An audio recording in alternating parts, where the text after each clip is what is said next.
Welcome back to TechKidFX for another Fantom price prediction update, and in this video I'll be giving you the latest developments that have been happening here on the Fantom chart, which at the time of this recording has managed to get above the 20-day MA here on the 4-hour chart, which is now acting as support. We have also managed to break above a support zone at around the $0.5 mark, which we are also trading above, which is also acting as support. We have also continued to obey the Elliot structures, and I also have a chart pattern that is in formation right here, which is a trend reversal pattern that is suggesting that Fantom might continue pushing even higher. And before I get further into the technical analysis and also give you my next price targets here on the Fantom chart, first give this video a thumbs up, subscribe to the channel, and also check out the channel membership. And allow me to continue with the video here on the 4-hour chart by first giving you a quick recap of what has been happening, where you can see that after making our lower low at around the $0.16 mark, we started a very nice bounce to the upside, obeying the Elliot structures, where you can see that I have this Elliot structure in red, having that as the first wave. Then we saw a wave 2, a wave 3, then a wave 4, and then a wave 5, giving us a peak at around the $0.657 mark. And after seeing the formation of this Elliot structure right here in red, that completed an even larger Elliot wave contour to the upside of this Elliot structure right here in yellow. And after seeing the formation of a larger Elliot wave contour, whatever we expected next here on the short-term scenarios is a bit of a corrective structure in the formation of a larger Elliot wave contour. And using the Fibonacci's, connecting them from the low of the first wave, which is down there, to the high of that wave 1, that gave me a minimum retracement area in the formation of that wave 2 between the fib level 0.382 and the fib level 0.618. And I have marked that target area here using this red target area down here, and it is within this red target area that I was expecting to see the low for this second wave. And once the low for that second wave is in, then we can expect another explosive move to the upside in the formation of this wave 3.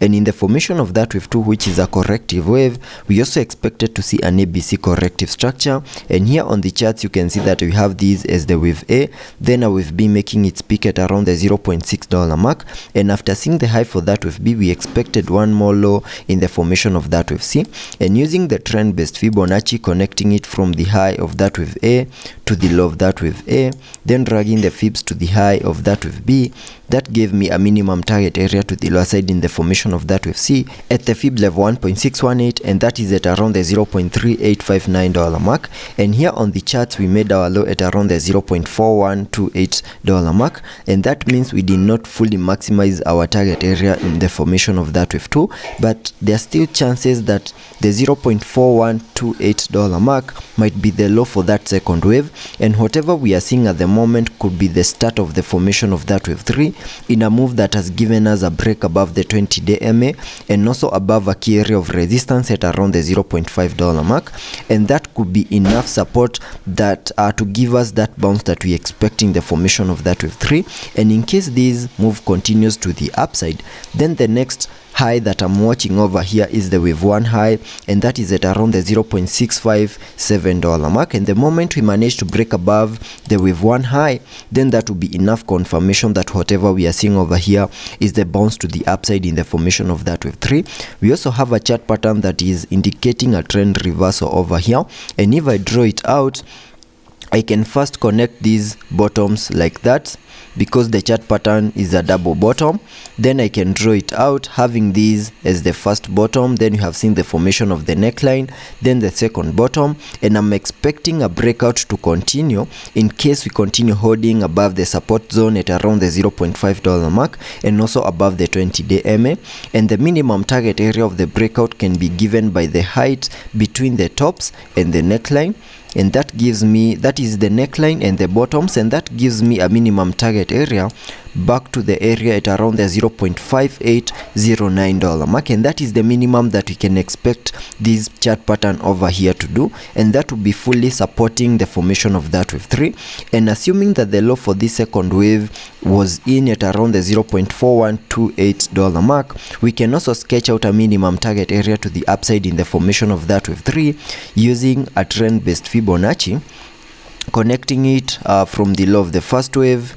to the high of that wave 1, then dragging the fibs to the low of the second wave, and that gives me a minimum target area to the upside in the formation of that wave 3 at the fib level 1.618, and that is at around the $1.215 mark, and that is the minimum that we can expect that wave 3 to the upside to do. And because the wave 3 to the upside is an impulsive wave, I will also be expecting to see a 5 wave structure in formation, having the wave 5 fully maximizing the formation of that wave 3 to the upside. So let's be patient and see how that plays out, whether we are going to see a breakout out of the chart pattern that we have over here, which is a double bottom, whether we are going to continue holding above the key area of resistance at around the $0.5 mark, and also above the 20-day MA here on the 4-hour chart, and also taking a look at the indicators before I give you the long-term scenarios that I'm expecting to play out. Here on the RSI, we are trading at around the 62 mark, meaning we have massive room for us to fully support higher prices in the formation of that wave 3. Also taking a look at the MACD, we have been able to print a bullish cross, fully supporting higher prices in the formation of that wave 3. And also jumping to the daily chart to give you the long-term scenarios that I'm expecting to play out, basing it on the Elliot wave structures. Here on the daily chart, you can see that Fantom, from these low prices that we had been trading within, we saw a massive bounce to the upside, seeing the all-time high at around the $3.5 mark in what I'm terming as that larger Elliot wave contour to the upside. And after seeing the all-time high, we started the bear market, where we had been seeing lower prices in this ABC corrective structure in a move that gave us a low at around the $0.16 mark. And after seeing the formation of that higher Elliot wave count 2 after finishing off this ABC corrective structure, whatever we expect next on the long-term scenarios is a bounce to the upside in the formation of this wave 3, where I have target areas here on the daily chart in the formation of that wave 3 at the fib level 1.618, and that is at around the $5.7395 mark, where I'm also expecting to see a 5 wave structure in formation, having the wave 5 fully maximizing the formation of that wave 3. So let's be patient and see how that plays out, and I'll be keeping you updated.